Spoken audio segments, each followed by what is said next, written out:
Hello everyone, आज के video में देखेंगे साइकोलॉजी पेपर 2 का प्रैक्टिस सेट 30 जो आपके बीपीएससी टीचर 3.0 और बिहार स्टेट 2024 के लिए काफ़ी ज़्यादा महत्वपूर्ण है।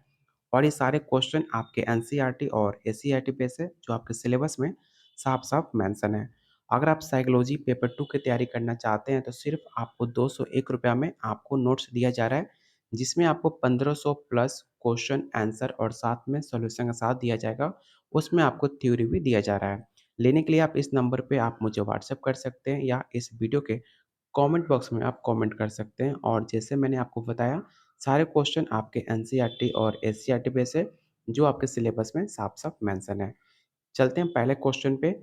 पहला क्वेश्चन कह रहा है, और वीडियो को लाइक शेयर ज़रूर कर देना, मैं बोलूँगा नहीं वीडियो लाइक शेयर करने के लिए। हम रोते हैं इसलिए दुःख महसूस करते हैं, हड़ताल करते हैं इसलिए गुस्सा और काँपते हैं, इसलिए डरा हुआ महसूस करते हैं। आपको बताना है कि किसका आधारभूत विचार है। पहला ऑप्शन है James Lange theory of emotion, या option B cognitive appraisal theory of emotion, या option C activation theory of emotion, या option D none of this. आपको बताना है कि जो स्टेटमेंट दी गई है, स्टेटमेंट किस थ्योरी के दिया गया है। और स्टेटमेंट से आपके प्रीवियस ईयर क्वेश्चन में 3 से 4 सवाल पूछे गए थे। तो इसका राइट आंसर ऑप्शन आपका ए हो जाएगा, James Lange theory of emotion. James Lange theory of emotion कौन सा सिद्धांत दिया था? तो याद रखिएगा, भावना के जेम्स लिंग सिद्धांत से पता चलता है कि शरीर में शारीरिक परिवर्तन पहले होता है, उसके बाद आपका भावना का अनुभव होता है। जैसे कि आपका जो फिजिकल बॉडी है, उसमें सबसे पहले परिवर्तन देखने को मिलता है, उसके बाद आपका इमोशन या भावना उत्पन्न होता है। जैसे कि आपका दिल बहुत तेज़ धड़कता है जब आप डरे होते हो। ये सब चीज़ आपके शरीर पहले परिवर्तन होता है, उसके बाद आपका इमोशन जगता है। और याद रखिएगा, जेम्स लिंग का एक काफ़ी फ़ेमस बुक हुआ करता था, प्रिंसिपल ऑफ साइकोलॉजी, जो 1890 में प्रकाशित हुई थी, जो काफ़ी फ़ेमस बुक मानी जाती है। तो ऑप्शन ए आपका राइट आंसर हो जाएगा। और याद रखिएगा, जितने मैंने पॉइंट बताए, सारे फैक्ट काफ़ी इंपॉर्टेंट है आपके पेपर के लिए। चलते हैं अगले क्वेश्चन पे। अगला क्वेश्चन है, activation theory of emotion was proposed by. Emotion का सक्रियण सिद्धांत किसने दिया? पहला ऑप्शन है स्टेनली स्टेक्टर, ऑप्शन बी है डी लिंडस्ले, या ऑप्शन सी जेरोम सिंजर, या ऑप्शन डी इनमें से कोई नहीं। तो इसका राइट आंसर ऑप्शन आपका बी हो जाएगा।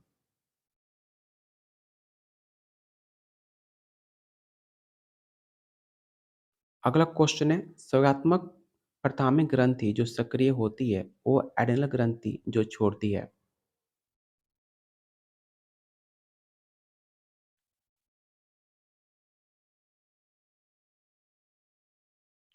तो इसका राइट आंसर ऑप्शन आपका ए हो जाएगा। इसे याद रखिएगा, ये बायोलॉजिकल टर्म है, ठीक है? जो आपके एग्जाम में, मतलब ये सवाल प्रेजेंट में तो आपके डीटीपीएसपी में पूछा गया था, ठीक है? इसे याद कर लीजिएगा, फैक्ट है, इसे रट्टा ही मारना पड़ेगा, क्योंकि ऐसे कुछ क्वेश्चन होते हैं जिसका कोई बता नहीं सकता कि इसका डिटेल में क्या होगा, लेकिन ऐसे क्वेश्चन 1-2 क्वेश्चन मिल जाते हैं जिसको आपको रट्टा मारना पड़ता है, तो इसे रट्टा मार लीजिएगा। ये करंट में आपके डीटीपीएसपी में पूछा गया था सवाल है, ऑप्शन इसका ए राइट आंसर हो जाएगा। अगला क्वेश्चन है, achievement motivation is example of. मतलब आपको बताना है उपलब्धि अभिप्रेरण एक उदाहरण है। किसका उदाहरण है आपको बताना है। पहला ऑप्शन है शारीरिक अभिप्रेरक का, या सामाजिक अभिप्रेरक, या ऑप्शन सी ए और बी दोनों, या option D none of the above. इसमें आप लोग गलती करोगे, मुझे पता है। तो जो आंसर सी टिक आउट कर रहे हैं उसका आंसर गलत है। इसका राइट आंसर क्या होगा? Option B. आपने देखा होगा, जो आपका मोहल्ला होता है या आपकी जो सोसाइटी है, जब भी आपका पेपर होता है या फिर किसी मोहल्ले का बच्चा पास हो गया, तो सबसे पहले आपके घर पे खबर चली आती है कि मेरा बेटा पास हो गया। तो ये सब कुछ क्या है? ये आपका एग्जाम्पल है अचीवमेंट मोटिवेशन का, सोशल मोटिवेशन का। जो आप समाज को देखकर खुद मोटिवेट होते हो, खुद से कुछ करने का। अगर आप ऐसे समाज में रहते हो जहाँ पर हर कोई तरक्की कर रहा है, या वहाँ के बच्चे सब टॉप पास कर रहे हैं और आप फेल हो रहे हो, तो वहाँ पर आपको देखकर ही आप खुद को मोटिवेट करते हो कि जैसे सारे बच्चे पास हो रहे हैं, मुझे भी मेहनत करनी पड़ेगी। या फिर आपको टोंट मिलता है कि दूसरे को बच्चों को देखकर कुछ सीखो। ये सारे चीज़ आपके सोशल मोटिवेशन के अंदर आता है। तो ऑप्शन बी आपका राइट आंसर होगा। उम्मीद करता हूँ आपको मेरी बात समझ आ रही होगी कि मैं क्या कहना चाह रहा हूँ। तो ऑप्शन बी आपका राइट आंसर होगा। अगला क्वेश्चन है, यदि एक लक्ष्य पॉजिटिव और नेगेटिव दोनों बातें हों तो संघर्ष का स्वरूप क्या होगा? पहला ऑप्शन है उपागम, उपागम संघर्ष, या ऑप्शन बी है डबल अप्रोच अवॉइडेंस कॉन्फ्लिक्ट, या option C approach avoidance conflict, या option D none of the above.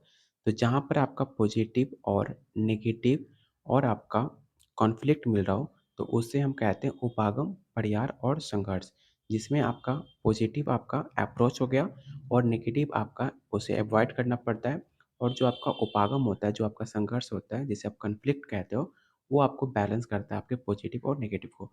तो इसका राइट आंसर ऑप्शन आपका सी हो जाएगा। अगला क्वेश्चन काफ़ी आसान सा सवाल है, मैंने आपको कई बार बता चुका हूँ, तो उम्मीद करता हूँ इसका आंसर आप सही बताओगे। आवश्यकता पदानुक्रम सिद्धांत किसके द्वारा दिया गया था? The need hierarchy theory was proposed by Abraham Maslow, Sigmund Freud, Alfred Adler, या ऑप्शन डी इनमें से कोई नहीं। काफ़ी आसान सा सवाल है, मैंने कई बार आपको नीड की आवश्यकता की सिद्धांत कई बार आपको बता चुका हूँ, तो आपको पता होगा इसका आंसर क्या होना चाहिए। तो इसका आंसर क्या होगा? तो ऑप्शन ई हो जाएगा। बहुत बच्चे सिगमंड फ्रॉइड और अब्राहम मैस्लो में कंफ्यूज होते हैं, लेकिन याद रखिएगा अब्राहम मैस्लो और सिगमंड फ्रॉइड आपके दो अलग अलग व्यक्ति हैं। कई बार आप इन्हें एक समझ लेते हो, ठीक है, लेकिन सिगमंड फ्रॉइड, अब्राहम मैस्लो दो अलग व्यक्ति हैं। अब्राहम मैस्लो का सिद्धांत क्या था? तो अब्राहम मैस्लो का सिद्धांत ये था कि जब निचले स्तर की आवश्यकता आपकी पूर्ण हो जाती है, तो व्यक्ति उच्च स्तर की आवश्यकताओं को प्राप्त करने का प्रयास करता है। जैसे कि अगर आपके पास बाइक है, ठीक है, तो आपका जो ग्राउंड लेवल का है, जो आपका नीचे का जो स्तर है आपका पूरा हो चुका है, आपके पास बाइक है। लेकिन अब आप कार के चक्कर में लग जाते हो। कार जो होता है आपके उच्च स्तर की आवश्यकता हो जाती है। कि जब आपके पास बाइक है तो आपका सपना होता है या फिर आपका ड्रीम होता है कि आपके पास कार हो। ये सब चीज़ आपके अब्राहम मैस्लो के सिद्धांत के द्वारा बताया गया था। इनकी एक प्रसिद्ध पुस्तक थी, जो पत्रिका थी, जो 1991 के करीब प्रकाशित हुई थी, जो कि थी मोटिवेशन एंड पर्सनालिटी। याद रखिएगा, मोटिवेशन एंड पर्सनालिटी, ठीक है, जो कि 1991 में प्रकाशित हुई थी, जो काफ़ी फेमस बुक मानी जाती है आपकी अब्राहम मैस्लो की। तो ऑप्शन इसका ए राइट आंसर हो जाएगा। चलते हैं अगले क्वेश्चन पे। अगला क्वेश्चन है, संयोजकता दिशा सिद्धांत किसके द्वारा संप्रत्यय है? Valence vector theory is a concept of. पहला ऑप्शन है फिस्की और मड्डी, बेर्लिन, मैस्लो, या ऑप्शन डी कॉट लेविन। ये सवाल आपके बीपीएससी में, यूपी पीजीटी में और आपका एमपी में सवाल, करंट में ये सवाल एमपी में पूछा गया है, ठीक है। ये सवाल प्रेजेंट में आपका 2023 में आपके पीजी के पेपर में हुआ था, जब प्रोफेसर का उसमें सवाल पूछा गया था, इसे याद रखिएगा। तो इसका राइट आंसर ऑप्शन आपका डी हो जाएगा। कर्ट लेविन का आपने नाम सुना होगा। इन्होंने एक सिद्धांत दिया था जिसके बारे में बताया था कि क्षेत्र सिद्धांत ने समझने पर महत्व पर जोर दिया था कि कैसे व्यक्ति और उनके वातावरण के प्रभाव के बीच संबंध व्यवहार को आकार देने में मदद करता है। ठीक है, इनका जन्म की बात की जाए तो इनका जन्म 9 सितंबर 1890 में हुआ था, और इनकी 1914 में ये जर्मन सेना में शामिल हुए थे। याद रखना, 1914 में ये जर्मन के सेना में शामिल हुए थे। ये जर्मन के रहने वाले वैज्ञानिक माने जाते हैं, कॉट लेविन। तो ऑप्शन इसका डी राइट आंसर हो जाएगा। अगला क्वेश्चन है, कार्य अभिप्रेरक का अधिकारक सिद्धांत किसने दिया? इसमें आपसे पूछा जा रहा है two factor theory of motivation. इसे टू फैक्टर थ्योरी मत समझ लेना। टू फैक्टर थ्योरी और two factor theory of motivation दो अलग अलग थ्योरी है। इसे टू फैक्टर थ्योरी समझकर आंसर टेक आउट मत करना, ठीक है। आपको बताना है two factor theory of motivation किसके द्वारा दिया गया सिद्धांत है। पहला ऑप्शन है वाइनर, ऑप्शन बी है हर्जबर्ग, ऑप्शन सी है मैकीलैंड, या ऑप्शन डी इनमें से कोई नहीं। तो इसका राइट आंसर ऑप्शन आपका बी हो जाएगा। हर्ट्ज़बर्ग का 2 कारक सिद्धांत एक प्रेरणा सिद्धांत है, जो कि बताता है कि काम पर संतुष्टि और असंतोष कारकों से 2 सेटों से प्रभावित होते हैं। पहला स्वास्थ्य कारक और दूसरा प्रेरक। जैसे कि स्वास्थ्य कारक बुनियादी नौकरी की अवस्था, जैसे कि काम करने की और वेतन अगर पूरा ना किया जाए, तो उसे आप असंतोष का कारण मानते हैं। जैसे कि आपने जॉब किया और आपका जॉब होने के बाद आपकी सैलरी नहीं मिले, जैसे कि बिहार में होता है, बिहार में जो आपके पहले से जो टीचर हैं, उनकी सैलरी हमेशा 1 से 2 महीने बाद आती है। तो उनको क्या होता है, जब सैलरी उनको नहीं मिलती है, तो उन्हें असंतोष फ़ील होता है, मतलब वो सैटिस्फाई फ़ील नहीं करते हैं। और जिस काम से आपको सैटिस्फाई फ़ील हो, उससे आपकी खुशी मिलती है। यही 2 कारक बताया गया था the theory of two factor motivation में। और टू फैक्टर किसने दिया है? Two factor theory of motivation Herzberg ने दिया है। और टू थ्योरी फैक्टर किसने दिया है? स्पीयरमैन ने दिया है। जिसमें बताया था जनरल टू स्पेसिफिक, ठीक है, सामान्य से विशिष्ट। तो 2 अलग-अलग थ्योरी है, इसमें आपको कन्फ्यूज़ नहीं होना है। तो ऑप्शन बी आपका राइट आंसर होगा। अगला क्वेश्चन है, व्यक्तित्व का 5 कारक सिद्धांत इसी तरह से भी लिखा जाता है। जैसे कि एक तो आप ओशियन लिखते हो, ठीक है? दूसरा है कि आप इसे CANOE के नाम से भी लिख सकते हो। कहीं-कहीं ओशियन मिलेगा, कहीं पे आपको CANOE मिलेगा। तो आपको बताना है कि इसमें इसको सी किस तरह से लिखा जा सकता है, आपको ये बताना है। तो इसका राइट आंसर ऑप्शन आपका ए हो जाएगा। जो व्यक्ति के 5 कारक सिद्धांत बताए गए थे, उसको ओशियन ही लिख सकते हैं, ना कि आप BCANOE के माध्यम से नहीं लिख सकते, इसे ओशियन ही लिखते हैं। तो ऑप्शन ए आपका राइट आंसर होगा, ना कि बी होगा, ना कि सी। तो ऑप्शन ए आपका राइट आंसर होगा। क्वेश्चन 57 है, मितव्ययी संगठित बनाम आराम, पसंद, लापरवाह 5 कारक सिद्धांत किस बीमा की विशेषता मानी जाती है? ऑप्शन है,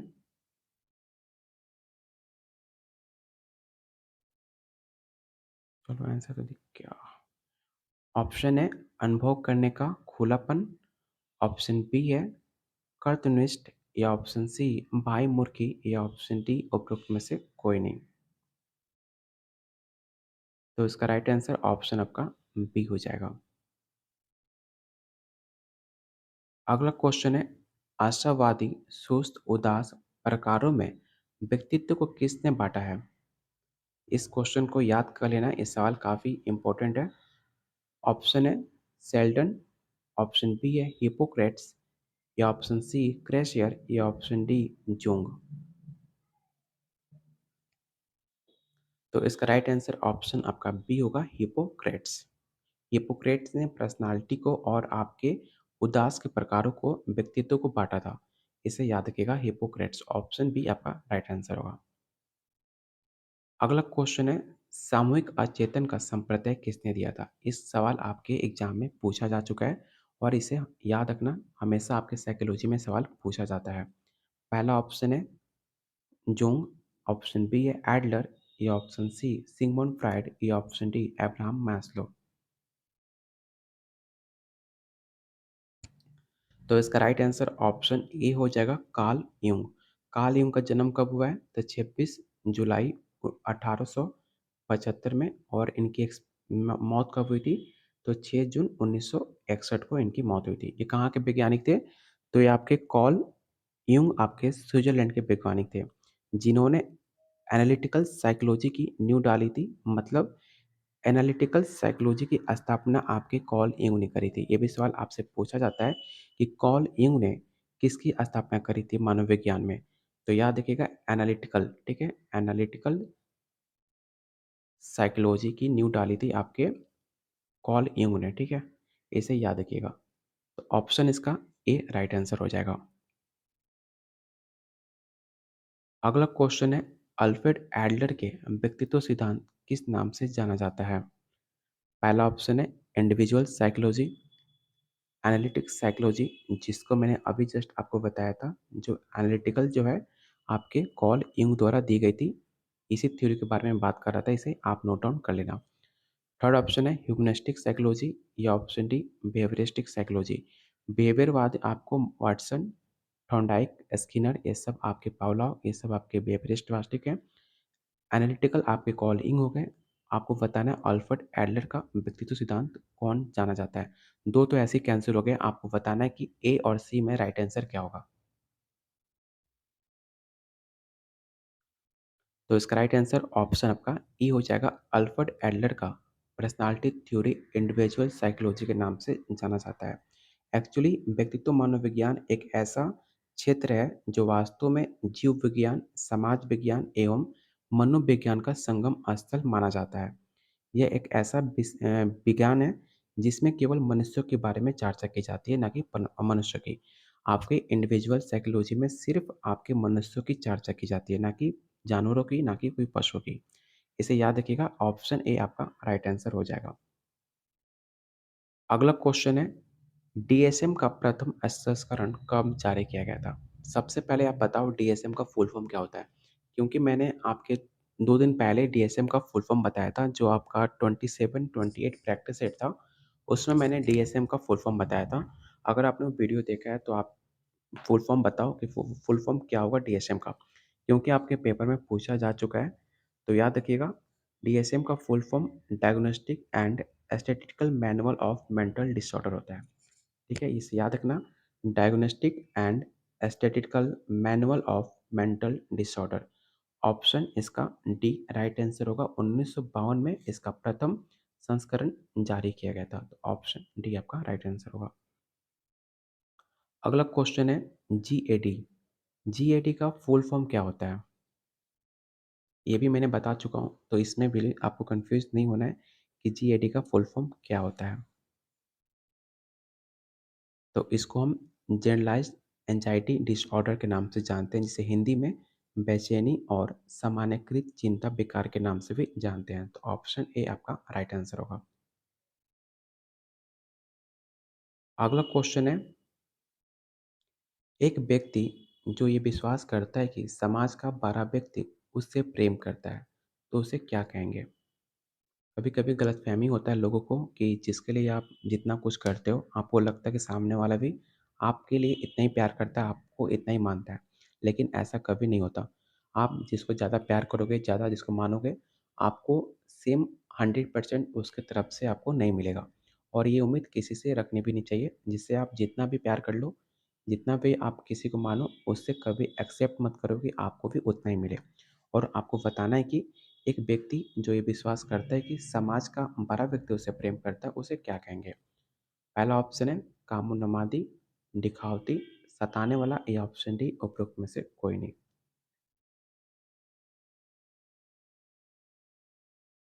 तो इसका राइट आंसर ऑप्शन आपका ए हो जाएगा। अगला क्वेश्चन है, विवर्म विकृति को पहले किस नाम से जाना जाता था? हिस्ट्रिया, ऑप्शन बी है मेलानकोलिया, या पागल, या ऑप्शन डी मनोविकलता। तो इसका राइट आंसर ऑप्शन आपका ए हो जाएगा हिस्ट्रिया। हिस्ट्रिया क्या होता है?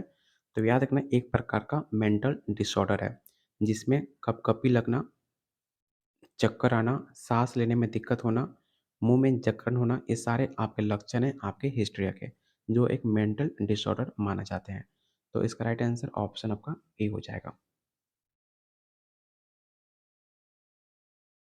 अगला क्वेश्चन है, मनोविकलता किसकी विकृति है?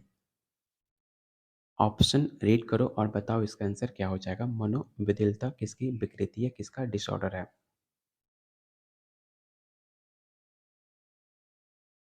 तो इसका राइट आंसर ऑप्शन आपका ए हो जाएगा, साइकोटिक डिसऑर्डर। ऑप्शन ए आपका राइट आंसर होगा। अगला क्वेश्चन है बाइपोलर डिसऑर्डर। मैंने आपको कई बार बता चुका हूँ बाइपोलर डिसऑर्डर के बारे में। अगर आपने मेरे सारे वीडियो देखे होंगे तो आपको पता होगा बाइपोलर डिसऑर्डर के बारे में। पहला ऑप्शन है disorder of thought, disorder of mood, या option D disorder of memory, या option D none of the above. तो इसका राइट आंसर ऑप्शन आपका बी हो जाएगा, डिसऑर्डर ऑफ मूड। बहुत ऐसे लोग होंगे आपके पास जो आपके मूड के हिसाब से बात करते हैं। उनका मूड किया तो आपसे अच्छे से बात कर लेंगे, उनका मूड ना हो तो आपसे बात करना भी पसंद नहीं करते हैं। तो उसको बोला जाता है डिसऑर्डर ऑफ मूड, जो आपके मन मुताबिक आपसे बात करे। अगर उसका मन है तो आपसे बात कर लेगा, मन हुआ तो प्यार करेगा, मन ना हो तो थप्पड़ भी लगा लेगा। उसे कहते हैं डिसऑर्डर ऑफ मूड। तो ऑप्शन बी आपका राइट आंसर होगा। उम्मीद करता हूँ लड़कियाँ इसे समझ रही होंगी। ऑप्शन बी आपका राइट आंसर होगा। अगला क्वेश्चन है, DSM-4 में मनोविद्यलता को किसने वर्गीकृत किया था? 3 उपकरणों में, 4 प्रकारों में, 5 प्रकारों में या ऑप्शन डी कोई उप।